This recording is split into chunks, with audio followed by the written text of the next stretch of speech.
कुछ दिन पहले हरिद्वार में कुछ संतों द्वारा धर्म संसद में लिए गए निर्णयों को लेकर आजाद समाज पार्टी कार्यकर्ताओं ने भीम आर्मी के प्रदेश अध्यक्ष महक सिंह के नेतृत्व में रुड़की से हरिद्वार जाकर जिलाधिकारी कार्यालय का घेराव किया, जिसके बाद उन्होंने जिलाधिकारी विनय शंकर पांडे को एक ज्ञापन भी सौंपा। प्रदेश अध्यक्ष महक सिंह ने बताया कि कुछ दिनों पहले हरिद्वार में कुछ कथित संतों द्वारा धर्म संसद का आयोजन कर मुस्लिम और ईसाइयों को टारगेट कर बहुत ही आपत्तिजनक शब्दों का इस्तेमाल किया गया था, जिसको लेकर इन लोगों की मंशा पर कई बड़े सवाल खड़े होते हैं और इन पर अब तक कोई कार्रवाई नहीं हुई है।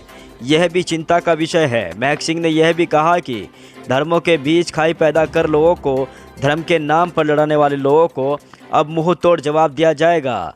वहीं आजाद समाज पार्टी के प्रत्याशी गुलबार अली ने भी यह कहा कि सभी धर्मों की खाई खत्म कर धर्म निरपेक्षता के नाम पर चुनाव लड़ा जाएगा और फिरकापस्त लोगों को करारा जवाब दिया जाएगा। देखिए रिपोर्ट। देखिए, कुछ समय पहले जिला हरिद्वार के अंदर जो है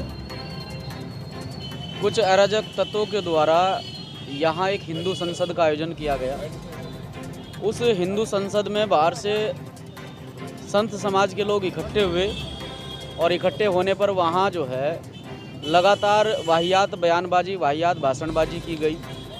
उस हिंदू संसद के माध्यम से संत समाज के द्वारा ये कहा गया कि यहाँ हरिद्वार के अंदर मुस्लिमों को और ईसाइयों को किसी भी प्रकार का कोई त्यौहार नहीं मनाने देंगे, क्योंकि ये धर्मनगरी है, ये देवनगरी है और देवनगरी में मुसलमानों का कोई काम नहीं है। इस प्रकार से टारगेट करते हुए जितने भी हिंदू संसद में संत समाज के लोग पहुँचे, उन्होंने एक तरीके से अगर कहूँ तो एक धर्म विशेष, जाति विशेष के लोगों को टारगेट करते हुए वहाँ पर वाहियात बयानबाजी की।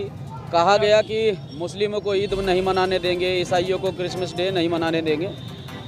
हिंदू संसद के विरोध में ही आज हम लोग हरिद्वार में पहुँचे। बड़े ही जन सैलाब के साथ में हमने हरिद्वार के डीएम साहब को ज्ञापन दिया और हरिद्वार डीएम कार्यालय का घेराव किया। ये तो भाजपा की रणनीति रही है कि चुनाव से पहले कहीं ना कहीं ये हिंदू मुस्लिम की राजनीति जो है, जो इनके दिमाग की उपज है, ये हिंदू मुस्लिम की राजनीति करना चाहते हैं, क्योंकि भाजपा के पास मुद्दे नहीं हैं। भाजपा विकास के नाम पर बिल्कुल फेल है और जिस प्रकार से विकास के नाम पर इन्होंने रोजगार के नाम पर लोगों से वोट लिया, समर्थन लिया, आज वहाँ पूरी तरह से विफल है। ना तो इन्हें रोजगार के नाम पर कोई गांव में घुसने दे रहा है, ना विकास के नाम पर कोई गांव में घुसने दे रहा है। तो आज भाजपा के पास में अगर कोई मुद्दा है तो वो हिंदू मुस्लिम है, इसके अलावा कोई मुद्दा नहीं है। जिस प्रकार से मुकदमा दर्ज किया गया है, ये समझ लीजिए प्रशासन की तरफ से पूरी तरह से लापरवाही की गई है।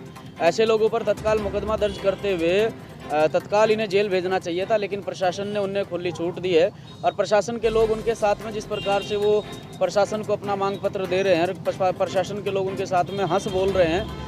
प्रशासन का ऐसा रवैया इन लोगों के प्रति नहीं होना चाहिए था, बड़ा ही सख्त रवैया होना चाहिए था और तत्काल प्रभाव से ऐसे लोगों को जेल भेजना चाहिए था जिन्होंने हरिद्वार जिले का माहौल खराब करने की कोशिश की है। देखिए, दबाव इतना है कि आज जो है डीएम कार्यालय में डीएम साहब भी मौजूद नहीं थे, क्योंकि एलआईयू के द्वारा पहले ही इन्फॉर्मेशन दे दी गई थी कि ये भीम आर्मी के द्वारा कॉल दी गई है, आजाद समाज पार्टी के लोगों के द्वारा कॉल दी गई है। तो हज़ारों की संख्या में हमारे लोग वहाँ पर हमारे समर्थन में जुटे और बहुत भारी संख्या में हम लोग वहाँ पर पहुँचे।